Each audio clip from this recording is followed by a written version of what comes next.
ये भाई आज हम बात करते हैं इंडियन कॉन्स्टिट्यूशन की पार्ट 1 की, जिसमें आते हैं आर्टिकल 1 to 4। देखिए आखिरकार आर्टिकल 1 कहता क्या है। आर्टिकल 1 हमें जो हमारा इंडियन नाम है या भारत नाम है इसके बारे में बताता है कि ये नाम कैसे आया, मतलब ये नाम क्यों रखना पड़ा। देखिए सीधी सी बात है, कॉन्स्टिट्यूंट असेंबली में ना इंडिया और भारत नाम के बीच में ना थोड़ा विवाद था। सब लोग एक मत नहीं थे। कोई चाहता था कि जो इंडिया, जो कि एक ट्रेडिशनल नेम है, ये नाम रहे। कुछ जो मॉडर्न विचारधारा को फॉलो करते थे वो चाहते थे कि इंडिया नाम रहे। तो इन्हीं दोनों के हमने बीच का रास्ता निकाला।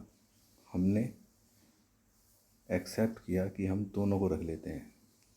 और इसी तरीके से आपने देखा होगा कि हमारे कॉन्स्टिट्यूशन में लिखा गया है कि इंडिया दैट इज़ भारत, यानी हमने दोनों नामों को अपनाया और कहा कि जो इंडिया है ना, या इंडिया दैट इज़ भारत, वो होगा यूनियन ऑफ स्टेट। देखिए आखिरकार यूनियन क्या होता है। देखिए आपने यूनियन और फेडरेशन दो चीज़ सुनी होगी, यूनियन और फेडरेशन। देखिए फेडरेशन जो होता है उसमें एग्रीमेंट होता है। जैसे कि आपने अमेरिका सुना होगा, उसमें बहुत से राज्य मिलकर ना एक एग्रीमेंट कर लेते हैं।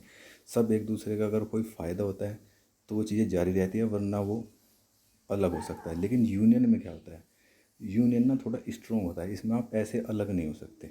लेकिन हमारा जो कॉन्स्टिट्यूशन है ना, वो स्ट्रक्चर में क्या है, फेडरल है। यानी हमने फेडरल स्ट्रक्चर रखा है केवल अपने गवर्नमेंट को चलाने के लिए, ताकि हमने पावर का डिस्ट्रीब्यूशन कर रखा है राज्यों में। लेकिन राज्य हमसे अलग नहीं हो सकते, तो हमने सिर्फ अपनी सुविधा के लिए फेडरल स्ट्रक्चर चलाया है, ना कि किसी और वजह से। ठीक है। और फिर भाई आगे हमें जो हमारी टेरिटरी है वो 3 तरीके की होती है, क्लासिफाइड किया गया है कॉन्स्टिट्यूशन में। एक तो हमारे जो स्टेट्स होंगे, जो कि अब 28 हैं।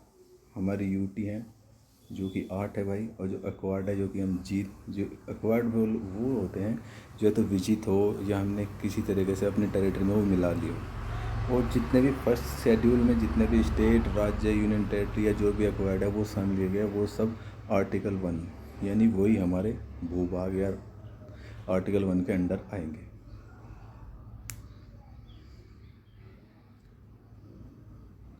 देखिए हमने इस पार्ट में स्पेशल प्रोविज़न भी किया है कुछ राज्यों के लिए, जैसे कि महाराष्ट्र हुआ, गुजरात हुआ, नागालैंड हुआ। ठीक है। और जैसे कि आसाम है, मणिपुर है, आंध्र प्रदेश है, तेलंगाना, सिक्किम, मिजोरम, गोवा, अरुणाचल प्रदेश, कर्नाटका। तो इन राज्यों के लिए हमने स्पेशल प्रोविज़न कर रखा है।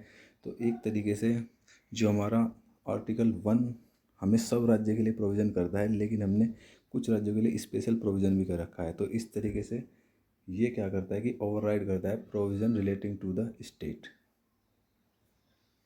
ठीक है भाई।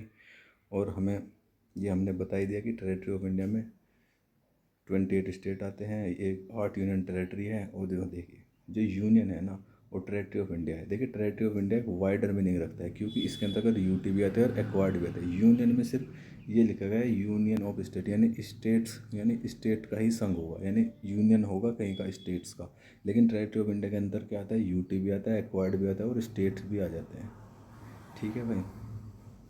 अब कुछ चीज़ें हैं, जैसे कि हम जम्मू कश्मीर की बात करें, जो पहले की स्टेट था लेकिन अब क्या है, यूनियन टेरिटरी है। 31 अक्टूबर 2019 को हमने JNK और लद्दाख दोनों को यूनियन टेरिटरी बना दिया है। ठीक है। और भाई एक चीज़ और है कि 26 जनवरी 2020 को हमने दमन एंड दीव एंड दादर और नगर हवेली को मर्ज कर दिया एक जगह। तो अब से हमारे पास 28 स्टेट है। और भाई यूटी है हमारे पास कितने, 8। ठीक है भाई।